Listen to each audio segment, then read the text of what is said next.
One is I do have like this obsessive personality. Like that's why I was a sports guy, that like everything I enjoy, I dive fully, completely in.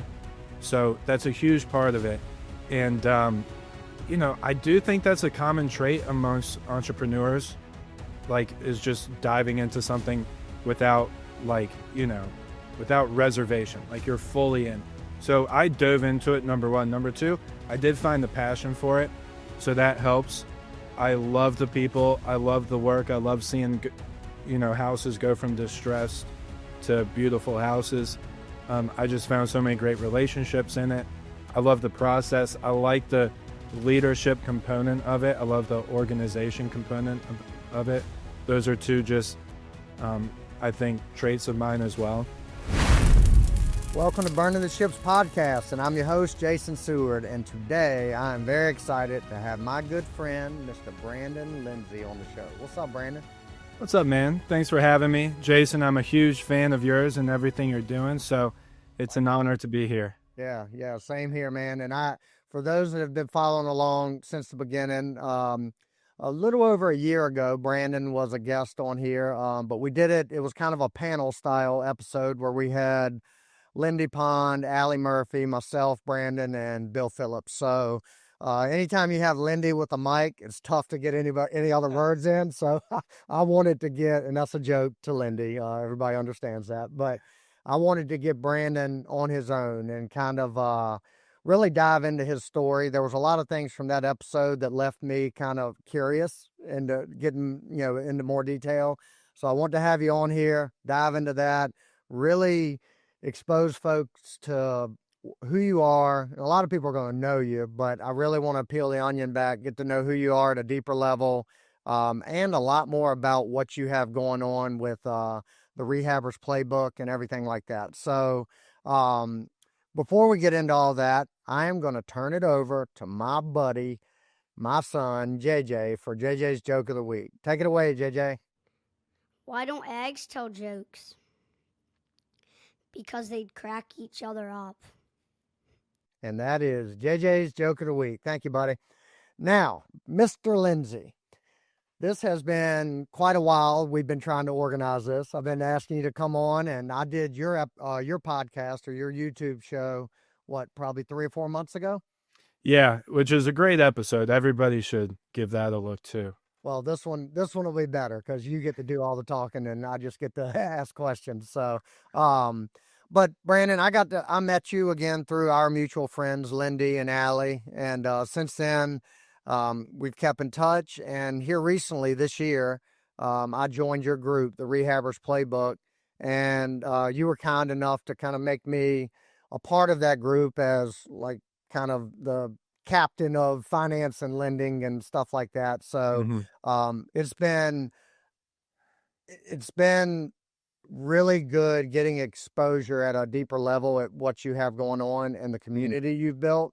I've been blown away by the involvement. Like a lot of people build communities, but you've done it in a way and you facilitate it in a way that keeps very good involvement. And you have calls and they're well attended. And we'll get into all that. But my interest in you goes far beyond that. And it's just like you have a reputation, and I've gotten to see it myself, of just, I don't know any other words other than just a great human being, right? You're kind, you're humble, you always add value. And, we're kind of in a world where everybody's looking for opportunities to extract value out of every situation, every group. Sure. You're the exact opposite, right? And you kind of lead with this mindset, and I'll let you get into it, but of just produce as much value as you can to the world, and then the world will give it back in, tenfold. So we'll get into all that. But Brandon, kind of what I do with all of my guests is I turn it over and let them introduce themselves. And I'll let you take that wherever you want. And then I'll have a bunch of questions teed up on the back end of that. So with that, take it away, my man. Sure. Thank you. For a couple of things I want to point out there. One is when you compliment the group for being active, that's one of the best compliments I can get for the Rehabs Playbook. And we'll talk about what that is and what we do. But You're right. There's many groups where like things aren't active, and I don't even know what the recipe was, but maybe it's just great people. But it's a really active group, and it makes me very proud of what we've built. And then when you said you have a reputation of, I was like, ... What was he about to say? So that means a lot too. And I look up to a lot of other people in this industry that have been great people and have been successful through being a great person. And that is what, I think a lot of people don't think of that as like a main value, but I think it's value number one. Yeah. So anyway, my story, I'll start when I really got into real estate, which was college. My last year of college, my buddy handed me the book, Rich Dad, Poor Dad. So I'm a victim of that book, just like anybody else. And I fell in love with it. Me and my buddy, we go back to high school about talking about business. What business are we going to create? And it's good that we never chase any of those businesses. But we ended up, he ended up giving me that book. And then I bought another book. And I was like, look, man, it's time to go. Let's find some money, find a deal, and let's get into it. So somehow we scrapped up a little bit of money for a down payment. We didn't have family money. We didn't have, we just started knocking on doors for the most part. So a lot of people start that way. And hopefully you don't continue to do it by just knocking on doors. But anyway, we got our first deal in college, and I remember we closed on it. It was a Friday. We were super excited. Monday comes around. We show up to the job site, and we're looking at this house that needs a bunch of work done to it. And that's when like the weight of it all started falling. That's when everybody kind of has this feeling of, oh, wait a second. I need to hire contractors. Who do I call? All right, what is that going to cost? What's our budget? $20,000. Why is it $20,000? I don't know. So like all these things started really becoming apparent. And that I always go to that story because it was one of the main building blocks of what we did with the Rehabs Playbook, was that feeling of like, wait, there's a huge construction part to this business. We're all in love with real estate, but you forget there's a huge construction component. So anyway, luckily we didn't go too much over budget there. We kept it as a rental. Eventually we sold it. We cashed out. We made money. It was great. And next thing I did was I was lucky enough to, I'm blessed in so many ways. I don't know how I ended up in front of this person, but I ended up as a project manager for a really big real estate investing and development company. And, I didn't know anything about construction. My family still laughs at me that I'm a construction guy, because in high school I was a sports guy. And like when my grandpa asked me to come help him with like a plumbing leak, I would make some excuse and like run to the gym or something. So yeah, and I knew so little about construction, and I think this is important for real estate investors who are scared of the construction part, that my boss took me to Lowe's, bought me a toolbox. I'm just sitting there thinking, this is great. I get a toolbox. I've never had a tool in my life. And he takes me out to my Nissan Altima, which again, not a construction guy. And he starts giving me a pop quiz of all these tools that he just bought me. And I failed. Of course, I knew in the moment I was going to fail. And absolutely, I failed miserably. I got the hammer right. And then everything else I got wrong. So of course, my boss, I'm sure in that moment was like, what did I do? But I think he saw in me what is really all you need to be good at construction and construction management, which is organization, diligence, and just like a hunger to learn and get better and grow, which is what I had. So like the nerd I am, I studied it. I figured out every single way I can systemize it, make it more efficient, make it better. Fell in love with the construction part of it. And after a couple years of doing 50 to 100 homes a year, I ended up started flipping on my own. And then I ended up starting a Class A construction company, contracting company. Then I ended up doing new construction. And somewhere in the midst of all that, I started the Rehabs Playbook to start giving back to people who are probably in my position at some point, whether it was me outside of that first flip or me being quizzed on construction tools or trying to manage a couple dozen projects at a time. Whatever it is, we start building the Rehabs Playbook. And I know this is a long story. I'll wrap up with this. the Rehabers Playbook started just as me creating like this really crappy PDF with a bunch of like grammar errors and punctuation errors. It's funny. One day I'm going to share it with people. They're going to be like, this is how it started. But it was, and people trusted me enough to buy it. And then next thing you know, I was like, this thing is not great. So I need to build a community. So I built a community. And then I was like, well, why don't we do video trainings that kind of mirror the book? And we did that. And then we started doing weekly training calls. And slowly over time, it just really built into what it is today, which is almost 200 rehabbers and builders from across the country who are active and passionate about rehabbing and building houses. And we've been growing ever since, and we have so much more growth to do. Wow. And then I still build and not really flip. I'm more new construction nowadays, but I still build a handful of houses a year. Yeah, I love it. We're gonna unpack all of it, and I'm gonna take you. We're gonna start way back. You talked about being in college. Let's go a little bit prior to that. What are you from? Born and raised the Richmond area? Raised, not born. I was born in Connecticut, but for the most part, I'm a Richmond guy. You know, 5 years old, I moved down here. Where'd you go to high school? Matoaka. Gotcha. And you mentioned playing sports. You were a college athlete. Where'd you end up playing? You played baseball. Where'd you go to college to play? George Mason. Gotcha. All right. So this is where I kind of want to dig in a little bit. You said you got all the way back to high school. You and your buddy were talking about ideas and stuff like that. But to play collegiate baseball at that level, that has to be first priority, right? So like you that was the thing, you know, through high school and then into college. You said you got your first deal while in college, or, you know, y'all started working towards that first deal.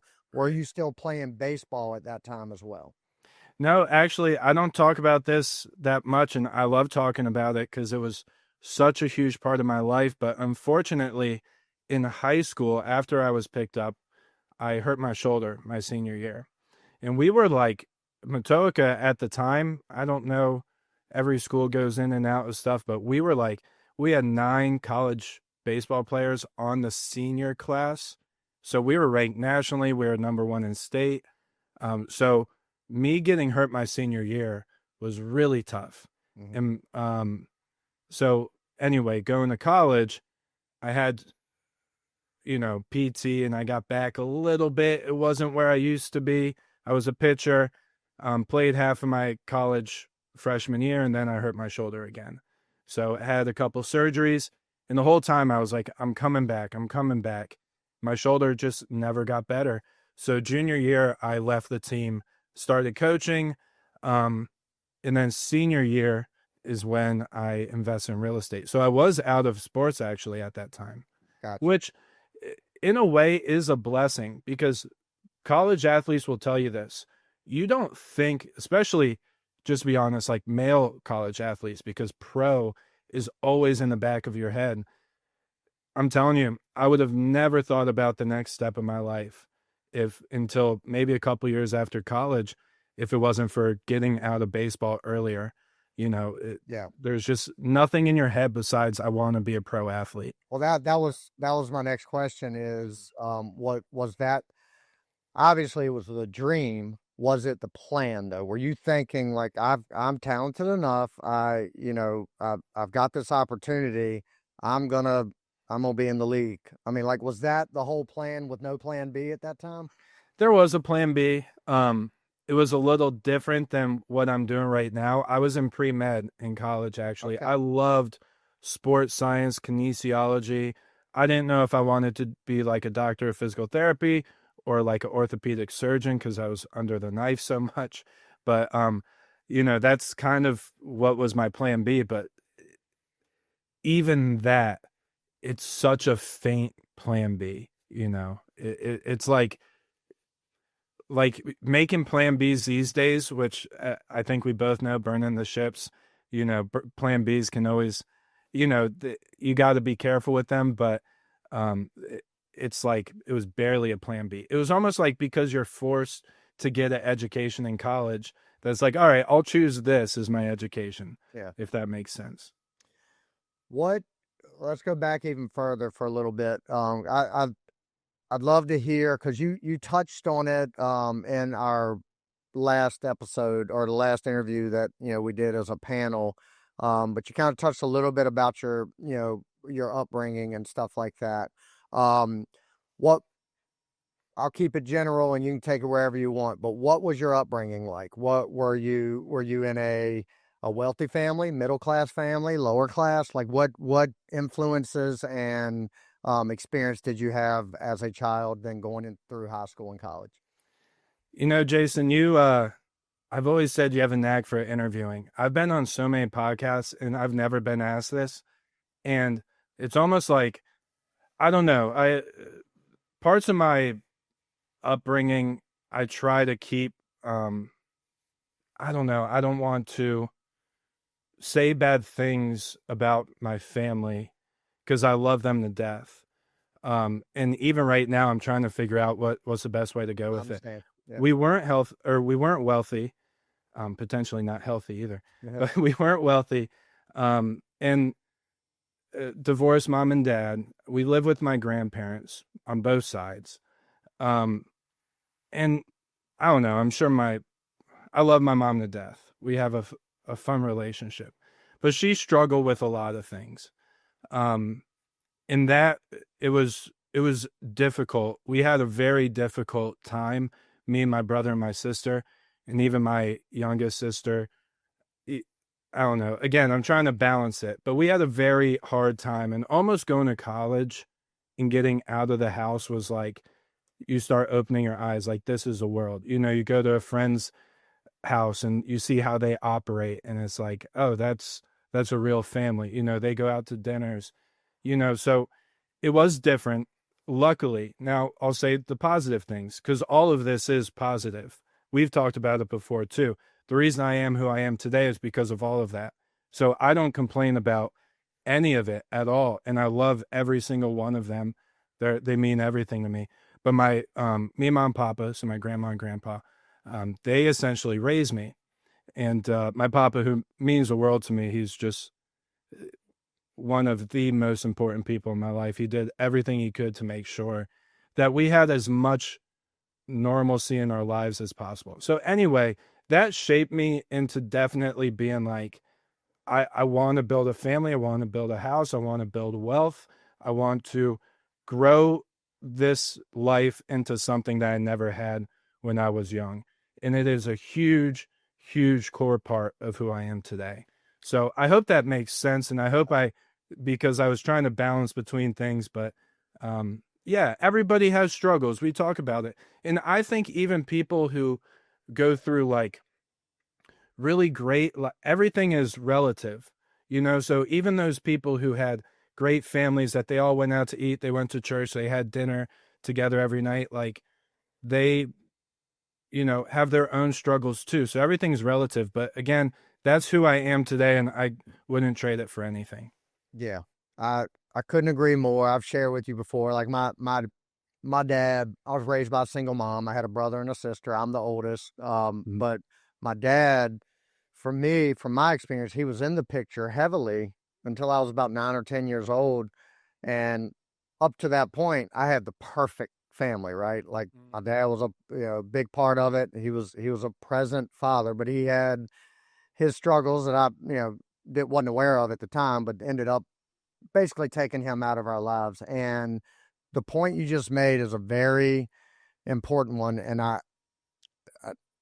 I wish more people could find this perspective when they look back on like turbulence they might have had as a child or whatever. But I would not be near the person I am without that experience, and I'm hearing the same thing from you. I saw at that point, like at an early age, this is going to drive me to be a better father, because mine's not there. So still to this day, I have a chip on my shoulder, right? Like I've got to do better and prove that although I experienced those bad things, I can still be better because of it. Same thing, being a husband, being a entrepreneur, being a friend, all those things. And I've got I don't want to go here yet because I have another question, because you're a new father yourself, and we're going to get into that a little bit later in the interview. But all the experiences, and I'm not going to ask you to go into any details, but all those experiences, no doubt, without even you having to say it, are going to make you a badass father. Like, I just, Oh, no, thanks, no brother. question about it. So, Yeah, yeah. So, and I think a lot of times, situations like that, like you went through, like I went through, like so many other have their own story of, I call it turbulence, but just, sure. kind of just chaos or whatever you want to call it. It's just Yeah. not normal. And unfortunately, like I said, a lot of people take that and they go the wrong way with it just based off their perspective. And it's easy to do, Sure. right? You can harness that and package it up and internally build it into something great.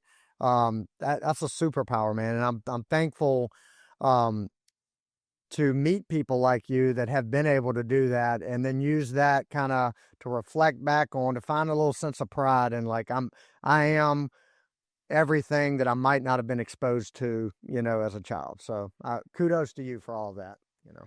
Thanks, man. It's like borderline emotional even thinking about it, talking about it. I'll tell you, it took me maybe a decade to unravel a lot of stuff. And I always sit and think about the people. Like, I don't know the difference, because when you grow up in turbulence, you can go in two directions. Yep.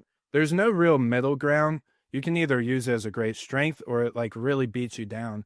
And I always wonder, I really think it was living with my grandparents as a big part of it. I think it was sports as a big part of it. Um, but in a lot of ways, I also consider myself lucky that I didn't go in a slightly different direction. And of course, there are things I struggle with for a while. And, even the people I'm around today, like my wife and like everybody, is just like, I still have my friends from high school. I still hang out with almost on a weekly basis. And they were the ones who watched a lot of it go down. And, they'd be like, you can write books about this stuff, and I'm like, maybe one day I will. But anyway, I could go forever. We could have a whole podcast about this. Yeah, we could. And I think it's an important topic because, like the folks that listen to stuff like this, or everybody has their own story and their own struggles. So whether it's, whether you may have had a perfect childhood, you might be listening like, man, I didn't experience that, but you've had turbulence at some point in your life. And I think the overall message is just trying to find, it's I've said it on here a million times, but my mom used to say this to us all the time. We can't control the wind, but we can adjust our sails, right? That's right. So that can be applied to any adversity you're facing in life, whether it be a bad deal or it be turbulence in your marriage, or turbulence in, you're younger and you're having turbulence in college, or you're in the military, or whatever the case may be.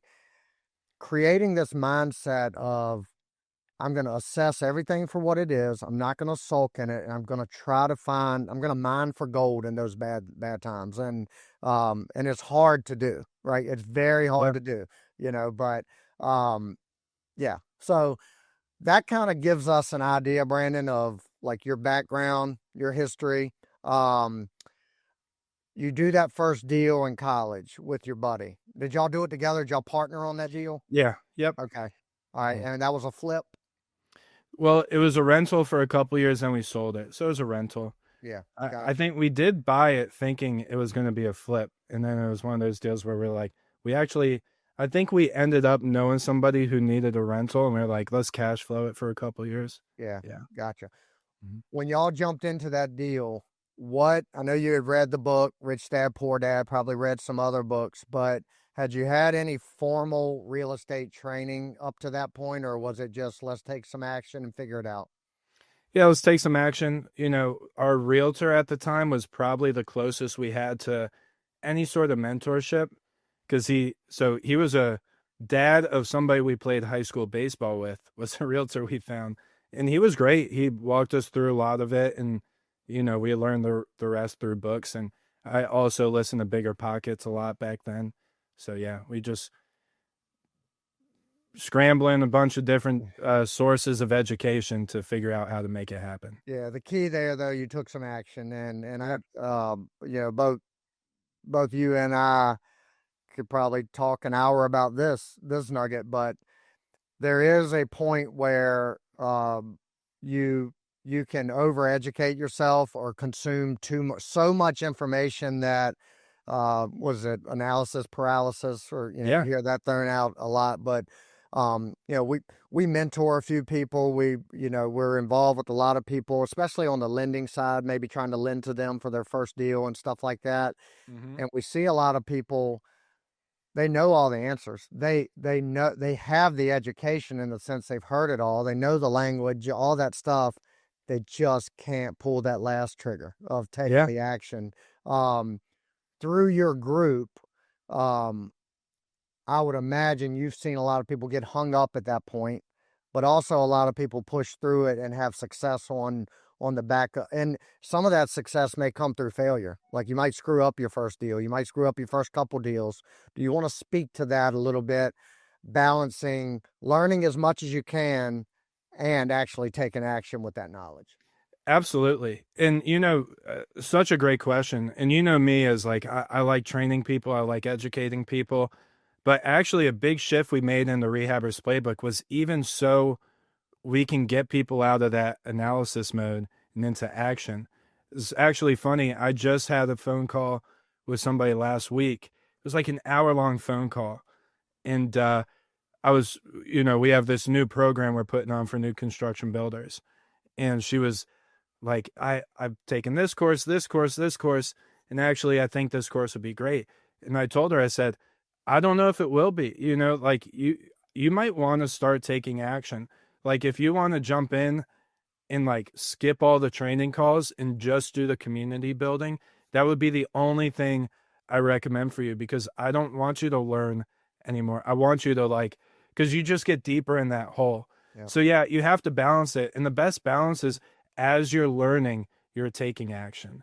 I wouldn't maybe you want to learn a little bit before you start taking action, but just think of it as digging yourself in a hole. Once you cross a certain threshold, once you learn everything you need to know to at least start taking action, the more you learn is the more you dig yourself in a hole, if that makes sense. It Yeah, does. so you have to be taking action at the same time, which And again is why Rehabber's Playbook, it's all about building the community and the people to help you take action. well, that was my next point. So, like the way I've forever been so confident in taking action is I've aligned myself with good mentors, good people around me that I know they're my lifeline if I need them. And I'm not talking about a lifeline financially. I'm talking about, hey man, I've hit this point, or Brandon, I'm building this new house. I don't know anything about construction. Can I pick your brain? Can you help me consult through this project or something like that? So I've always had these resources just through networking that I know whether I got to pay them to help me or it's just a quick call. Hey, help me get through this. That has given me the confidence to take action without feeling like I had to be educated on every aspect of it. And I think that's a big component. 100%. I used to be the one to say, I want to learn everything first and then take action. And I don't think that's a way at all anymore. Actually, I would be more on the other side of the spectrum to that, I'll give you a couple tips that I've learned just recently about taking action. Is one, I think everybody knows get around a group of people taking action, right? But you can still be in a group and kind of hiding in a corner, right? So people still do that. Put your mouth and your money on the line, right? So I think it's funny when people say, don't tell the world what you want to do. I tell the world everything I want to do. Sometimes it doesn't work. Like I told the world a couple of years ago, I want to be a lender. I still think I'm 2 years, but it's still going to happen. I tell the world that way. It's kind of like, I better do this or else I'm going to look dumb. You're not going to look dumb, but at least it gets you that pressure. Number two, put your money in it too. Like I joined a group this year. I invested more in my education networking this year, probably than in any point in my career. And when I see that bill go out every month and whatever it is, I'm like, I better start moving into this as well. maybe you don't have the money, but essentially put stuff on the line that makes you take action. It's one of the biggest hacks that Yep. you can really take advantage of. I mean, we see it time and time again because I'm in a bunch of networking groups, and most of them I pay for. But the people that you pay attention to what you pay for, and a Yeah.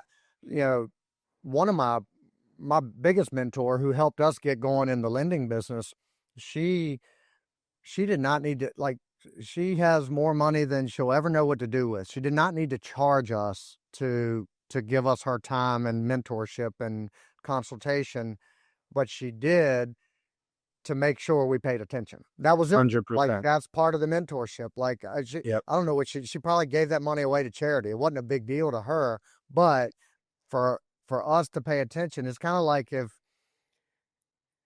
somebody gives me a really nice 5-star meal that I didn't pay for, I'm gonna be more inclined. Like if I'm feeling pretty full, I'm not gonna finish that plate, right? Yeah, If man. I pay for that plate, I feel like I got to get every ounce of food off that plate because I paid for it, right? That's Very right. different when it comes to paying for education, mentorship, I think. So It's such a funny thing that happens like really in our subconscious, but it's so true. Like it makes me rethink everything over the past couple years. And what I really notice is I used to be like very anti,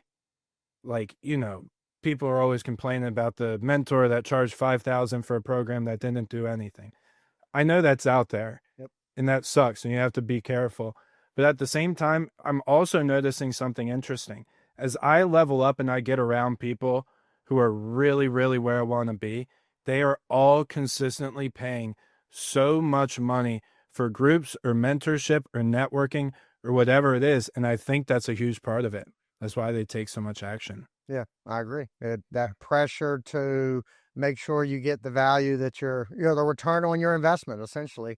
But through that, you build friendships, you build relationships, you build. One of the groups I'm in, I don't know, we probably pay 30 grand a year to be a part of it. That's a lot of money. Yep. But I can point to almost every aspect of our business right now is somehow connected to people in that group that, either whether we're paying for a service, or they've mentored us or whatever. So, we're getting a return on that investment tenfold what we're putting into it. So, Jason, if there's one nugget for this podcast, I think this might be it. You just said 30,000. I'm about the same with what I think we're going to end up at this year. Yeah.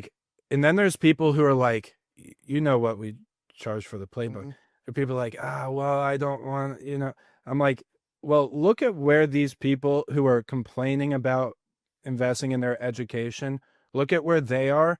And then look at where people like Jason are, where my mentors are. You have to change your mindset into much more abundant than that, or else you're just limiting yourself. You got to see what other people are doing and try to emulate it. And that's a huge thing for sure. Yep. Yeah. Great takeaway there. I want to kind of segue now into, I want to go back to something you said when your former boss brought you out with the toolbox and, had to kind of put you through that test and you knew what a hammer was. How do you walk us through this from barely knowing what a screwdriver is to a point where you're not only a contractor yourself, you're building new homes several a year, and you're leading folks through the whole rehab process through your community and everything like that.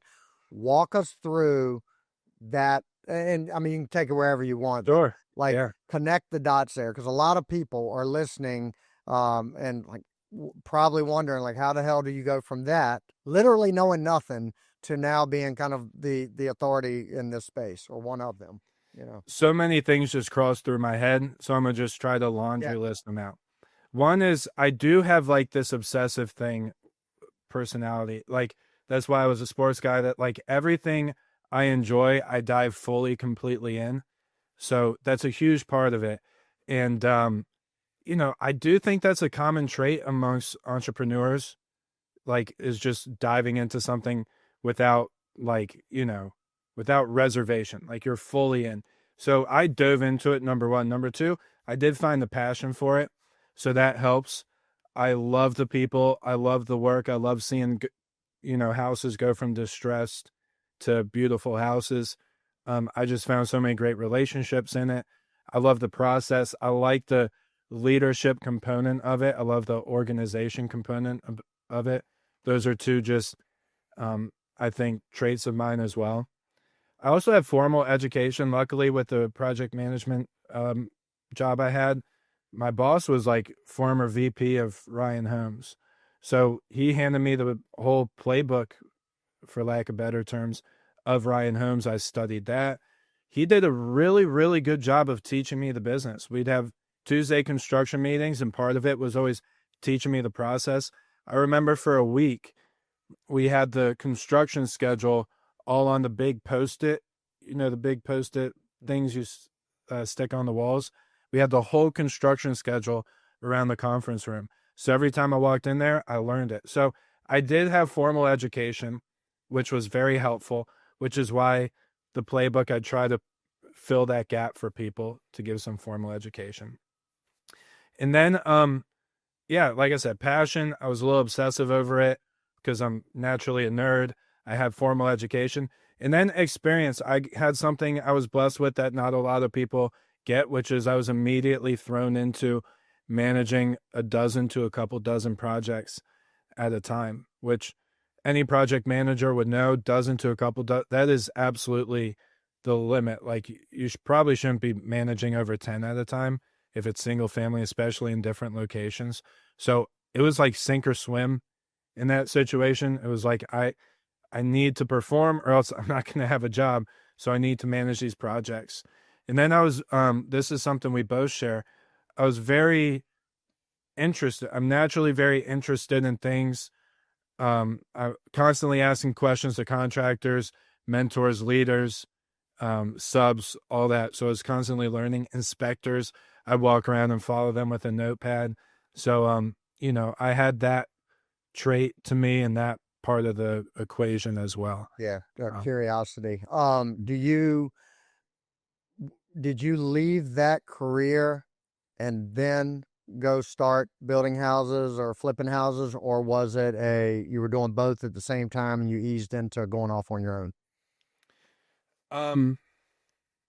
There's a tricky story there too that I have to be careful of, but okay.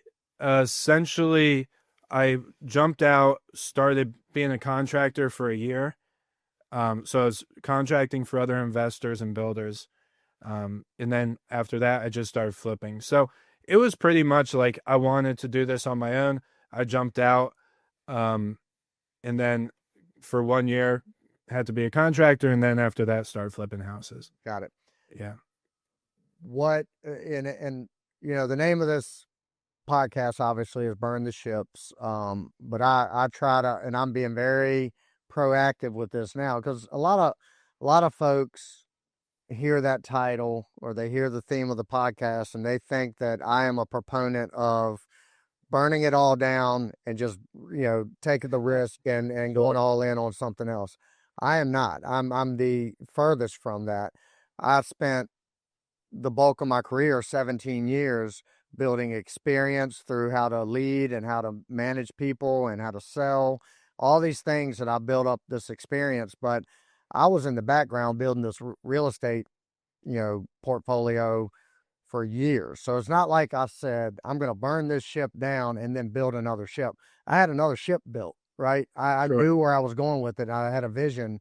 And a lot of folks just think that, like, I got to go out on my own or just leave what I'm doing. Speak to the importance of that training ground of like working in a corporation like you did. Well, for me jumping out, I had the absolute best background to jump out. I not everybody's going to have that. I had the ability to know the process and the budgets and the schedules and everything. So when I jumped out, again, I was very lucky and blessed. We didn't lose money. We didn't lose a lot of time. Of course, you lose a little money and time, but you don't lose on deals. We were just lucky. I took all that experience and was able to reuse that exact experience. But I will say this for people, like, to your point, I only had 2 years of my entire life I worked for somebody else, besides like high school jobs.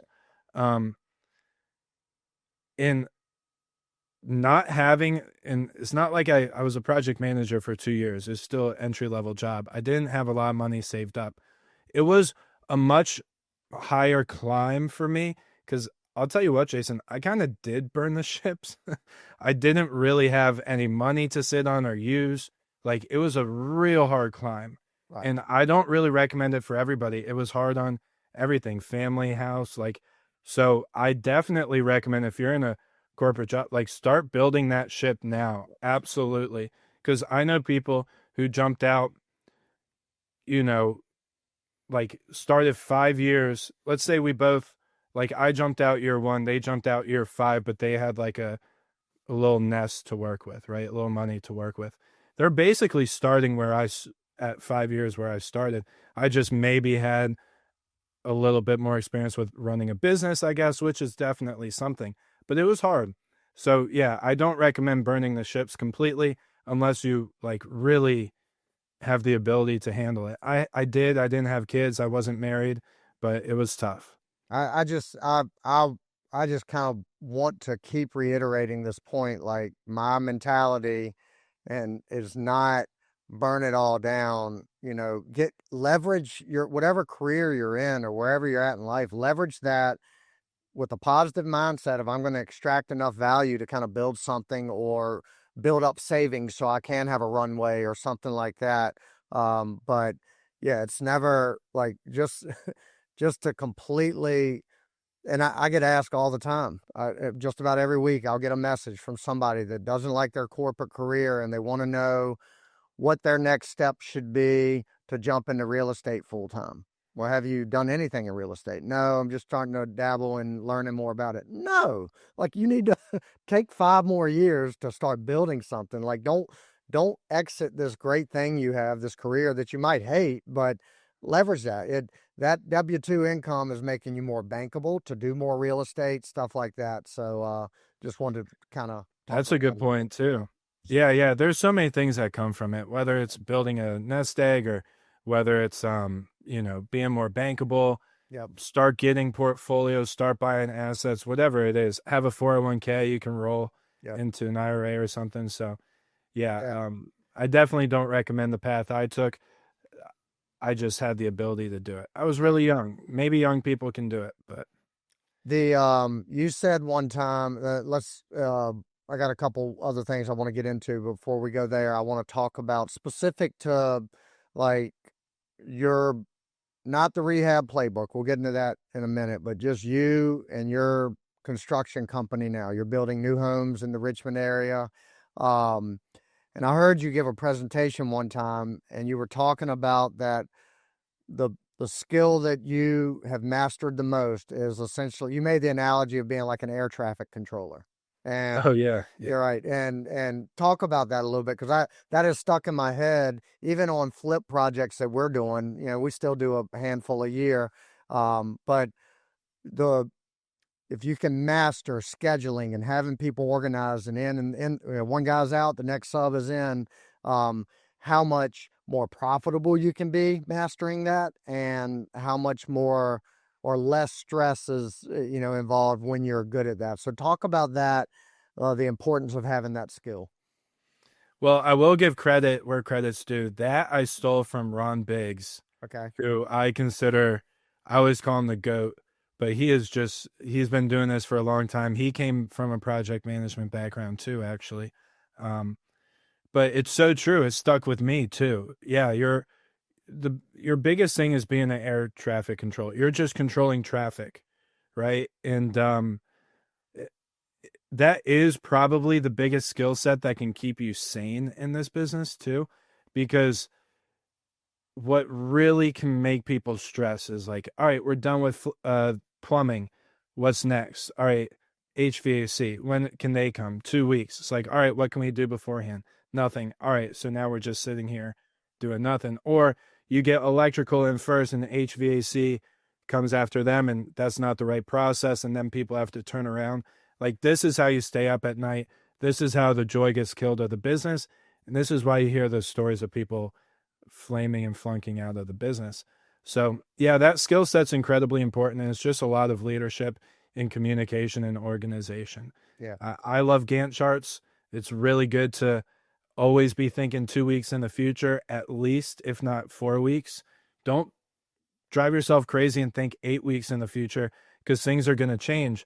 But, just constantly be on it every morning. What's my schedule? Who do I call today that's 2 weeks out for me to get ready? Yeah. That you talking about thinking too far in the future. That goes with this, completely separate of like your business, but just goals in general. I have very big goals, and I always do, but I struggle with goals longer than like a year out. Me too. Like I have visions, but like when I set a goal, like much like yourself, I'm obsessive about trying to hit that goal, to a flaw at some points. So if I have a big goal that I make public and it's a 5-year goal, like that's setting myself up for, because I know my attention span is going to be something different in a year. So what are your thoughts around goals when it comes to timelines and things? I couldn't agree more. Yeah, I used to drive myself crazy because I had these goals, and they would constantly change because business changes, the market changes, the economy changes. Um, and you just drive yourself crazy because you write down all these goals one day, you get your head so wrapped around it, and then they change. And it's almost a whole process to unwind your head around that goal. And then and next thing you know, you start getting really confused of where you are and where you want to go. Yeah. So I agree. Goals should be more short-term and visions should be more long-term. I think we talked about this, or it was Stephen Glover, or both, but I heard a sports psychologist, and I need to look this up so I can quote it better, but there's a new sports psychology idea where they're making their athletes, and it's at the pro level, not necessarily set goals, but set like essentially a vision, right? Because if you set goals, you just drive yourself crazy because of two things that can happen. One, you accomplish your goal.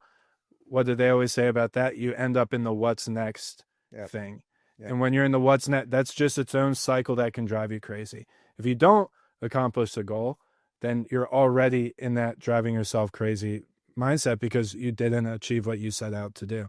And then that's not even talking about your goals changing. So overall, I completely agree. I think it's better to be long-term vision, short-term goals. We've referenced it a couple times. I want to talk about it now. The Rehabers Playbook.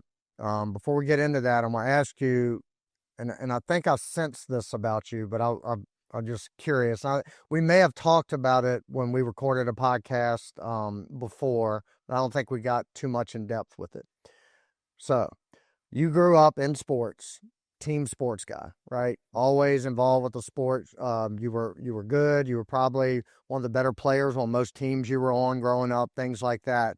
So you naturally had this, not just a team sports mentality, but also you were competitive and you were a leader.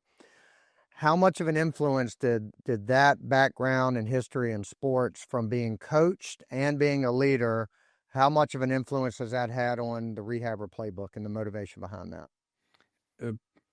A significant amount, if not like, I don't want to say the full amount of influence, but yeah, significantly. I still use analogies every day when I'm talking to the group about sports. And to me, it's the way things make sense because I'm a sports guy. It's so funny. My wife's not a sports person. She didn't grow up in a sports family. And it's hard for me to wrap my head around people who aren't sports people. So sorry to people who aren't, but yeah, that's just the way I think. So if people don't get my analogy, sometimes it is what it is. But yeah, everything is about, I talk about captains, right? I talk about coaching. I talk about being team players, building your team, running plays. It's all of it makes sense. All of it works together. I've heard of people call their groups cookbooks because they understand cooking more. I've heard of people. So for me, it's just always been the playbook, and I'm a sports guy. So that's why, yeah, it's a huge influence. So what is the playbook? Give us a kind of go wherever you want with it, but a review or a high level review of what it is, what you offer, who it's for, things like that. I would say it's for anybody who's actively involved in the process to any extent of rehabbing and building houses. And I say to any extent because you could be managing subs, you could be hiring GCs, you could be hiring project managers to manage subs. Whatever it is, in real estate investing, if you're flipping, if you're refinancing with rentals, doing the burst strategy, you have a big construction component to your business. So it's for anybody in rehabbing and building houses that is actively involved somehow in rehabbing and building houses. High level, and I think I kind of touched on it in the beginning, a good amount, which I give myself props for because a lot of the times I wait till the end to just throw it out there. But yeah, we have weekly training calls. We really build a lot around the community now. So we have a private Facebook group, constantly collaborating. We're starting to do more project tours and live events. That's a big part of what we do. We'll do live masterminds as well, where we all meet together. And we're all really focused on that niche. Again, project management. In real estate investing, I always say you make your money when you buy, but most deals die in the rehab, right? So bad budgets, bad contractors, bad schedules. Those are the things we focus on. That's our niche. So we'll talk about creating budgets, talk about creating scopes of work, schedules, hiring contractors, etc. Yeah. And we also have training videos and a bunch of resources. So we give people modules for helping them. So if we're not talking about it on training calls or in masterminds, we have full training modules of video courses for you to learn the process of how we teach it. We have checklists, templates, software training. So I can go on and on. We've really just thrown everything in that buffet, and it is a buffet style. But even though it's buffet style, it's focused on that niche. We don't talk about wholesaling. We don't really talk about lending. We just talk about project management. Yep. And I'll be the first, like, I very rarely, like I mentioned earlier, I'm a member of several groups, a lot of online groups, a lot of in-person meetups and stuff like that. And I'll endorse all of them, but very rarely do like I will put my name behind the Rehabers Playbook because I've been a part of it for the better part of this year. And I see the value that is provided through that group and through Brandon's leadership relative to the cost of it.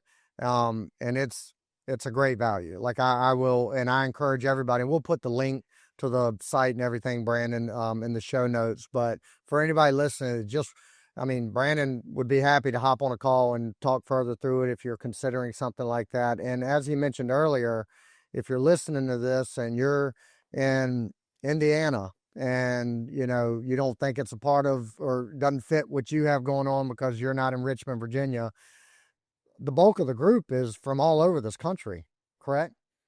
Yeah, we have people from Hawaii. We have 3 people from Canada. We have I want to say every state. There's probably a handful that we don't, but Yeah. we don't track that. We need to start tracking that, but most of the country, yeah. And it's not just I've been on calls before through other groups where, it is a kind of a coaching environment and stuff like that, where it's just people on there talking. Brandon does a great job. Every single weekly call has something tactical in it where he's training on a specific, here's how you run through a scope of work. Here's how you run through a budget. Here's how you deal with codes and city issues. And here's how you deal with, recently he did one that, was close to my niche, which is lending, where he was training on how to put together a lender presentation, how to present yourself to a lender so that you have a better shot at getting good terms and things like that. So it's a very, very value-driven group. It's not just a call you hop on to vent all your worries and everybody pats you on the back and says good luck. It's very tactical, and I appreciate it about it. So we're going to wrap this up, Brandon, with something that I know is more important to you than any of this stuff we've talked about. When I first met you a year ago, a little over a year ago, you were engaged and about to have your wedding. I think like a couple weeks after we did that podcast, if I'm not mistaken. Yep. Now, you and your wife just introduced or welcome in Madeline Marie, your baby daughter, your baby girl into the world. She's how old now? 6 weeks. Okay, so this is fresh. Brandon, if he sounds tired, he is. Yeah, I can see it in my eyes. That's why I keep looking at myself. Yep. But so let's talk about that, man. First of all, we talked about a little bit earlier, like the stuff both of us went through as children probably shaped who we wanted to be and who we are as husbands. So let's start there. Talk about your wife, how y'all met, and what that relationship has meant to your life and continues to mean to your life. Yeah, actually, surprisingly, me and my wife met way back. We lived in the same neighborhood, and then we actually ended up going separate ways. She moved away. We lost contact for years, and we kind of just ended up running into each other like right before COVID. So we started dating at that time, and we dated for a little while. COVID, business, this is something I think if I have any advice for relationships and marriage, which I don't know if I do, but if it's anything, it's like people always told me this, and I always knew deep down that it's true, but like I always had this idea, I want to get my business perfect to where I'm ready for marriage. And it wasn't like me, it was business perfect. And that's never going to be the case. There's always going to be a next step. Business goes like this. We all know that. So anyway, we got married August 17th of last year. So we just had our 1-year anniversary. And I'll tell you this, to relate this to business, the Rehabers Playbook might not exist if it wasn't for her. If it wasn't for a handful of people, but definitely not her. She was one of the first people that said, go for it. Like I said, what if I write this book? She said, go for it. Like, that is so huge. Without going into too much detail, like I've had relationships where that's not the case. Right. Like it was kind of like, oh, you want to do what? Like, so yeah, she was a huge supporter in everything I do. And still to this day, I come up with an idea, and whether or not she really means this, she'll let me talk through it, and she'll talk with me through it. And I still think it's so cool. Literally yesterday, I was talking her through the whole new program that we're doing and getting ideas and talking about everything. So you have to find somebody who supports you. If you're an entrepreneur, this is more important this could be as important as anything we talk about.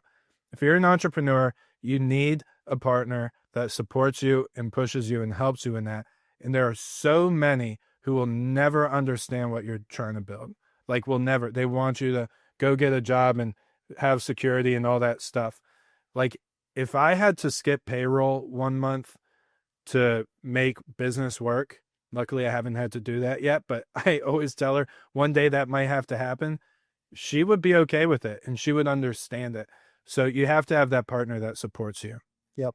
Yeah. I couldn't agree more, man. I'm fortunate in that aspect as well. I've told the story before, but this will kind of it'll kind of reiterate what you're talking about. But I when I did leave my job to go into real estate full time, I was leaving a very high income job. Like, and that was the only thing hanging me on there, is that it's just tough. It wasn't an easy job in the sense it was time demanding, but it was pretty secure, and I was going to make a lot of money for a lot of years if I wanted to.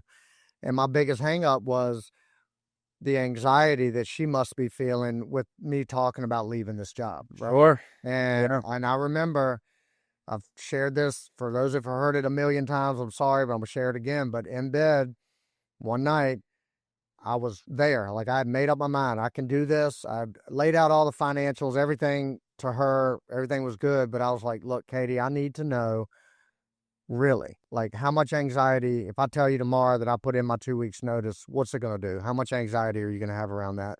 And she stopped me, like, dead in my tracks. She said, and I'm going to say how she said it, so sorry if this offends anybody, but she said, me and the kids do not give a shit how much money you make. We just want you here.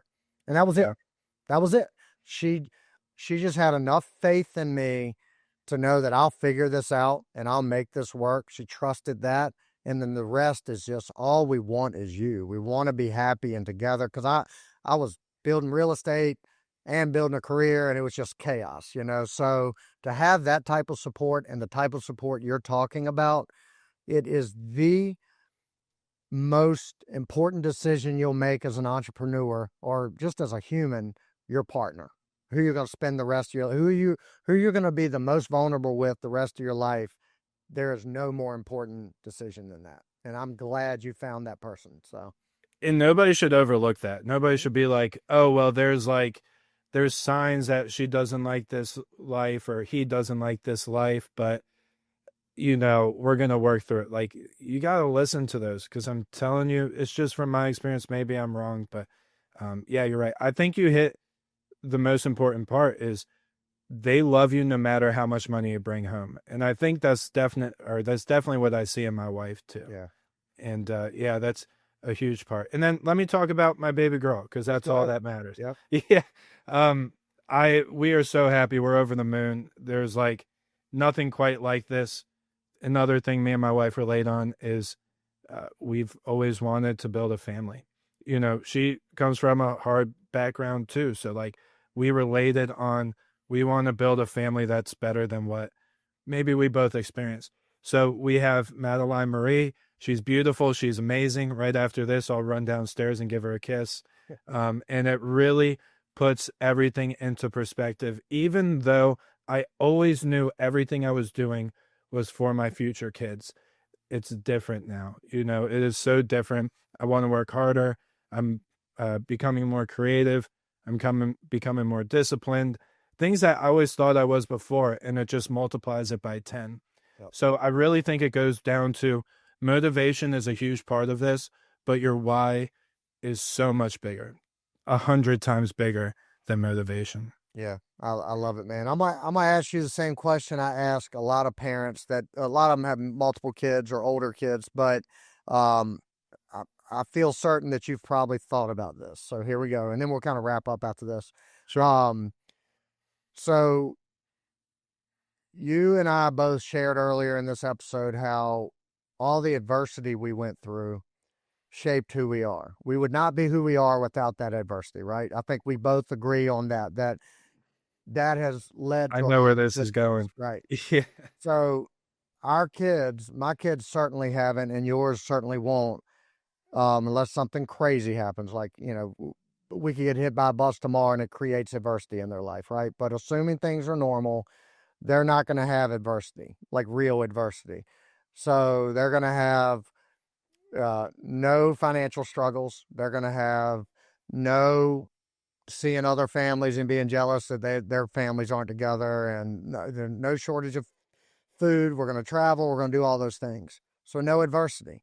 So how do you balance knowing that your kids are going to probably be spoiled to some degree relative to what you went through, but knowing how important that adversity was to shaping who you are, and trying to curate adversity for them so they turn into good human beings?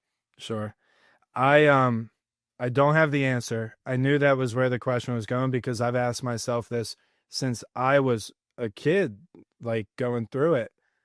Because even back then I knew I was different, because of, like, I talked about and focused on different things. A handful of things flashed through my mind.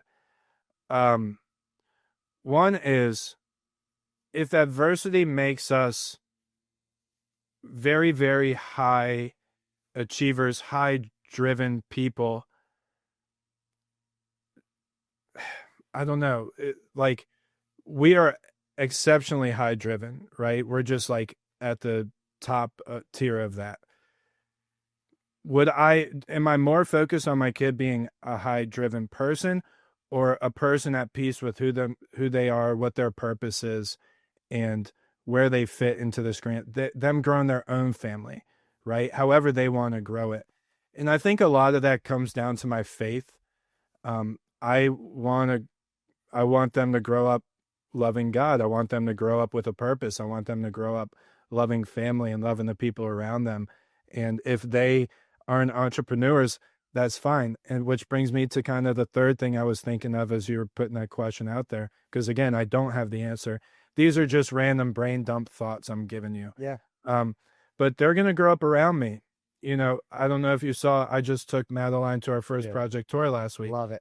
I can't wait to show her a picture when the Rehabber's Playbook is 10 years old, showing her, hey, so I do think that's going to be a big thing, is them seeing me in that position of leading people, hiring people, unfortunately, maybe firing people, building businesses, building houses, whatever it is.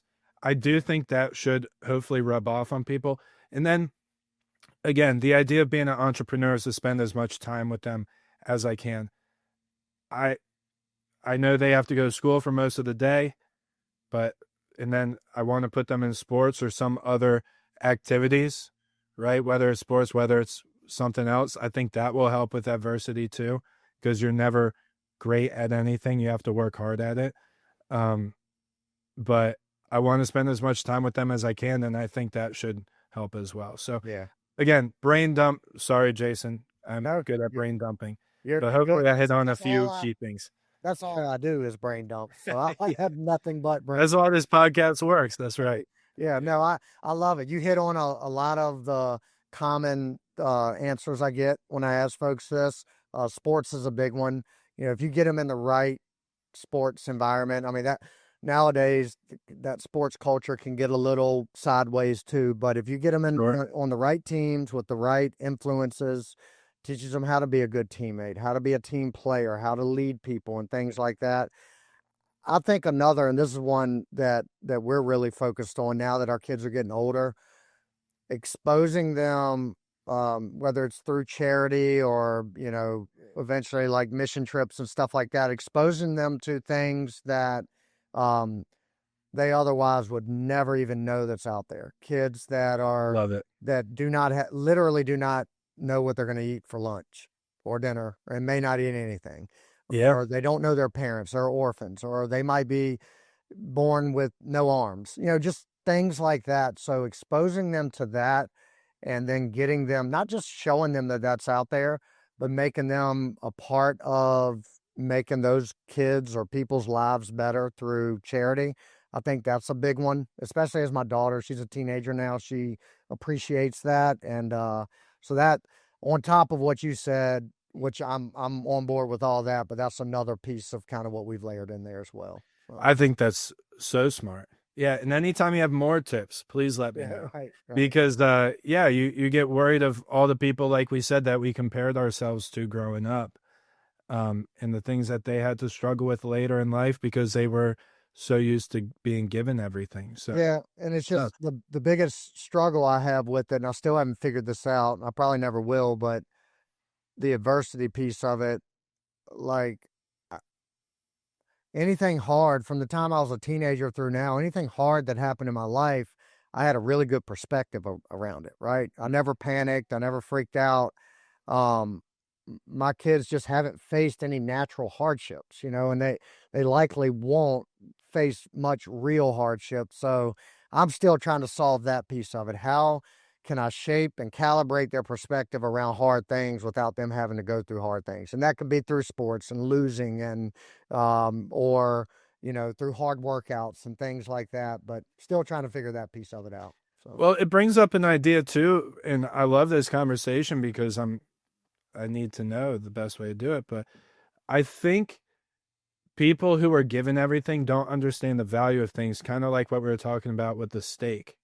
Yeah. So if you just make sure that they earn it, that could be a huge step as well. Right. Not just giving things, but rewarding hard work, and not rewarding results as much as you reward hard work.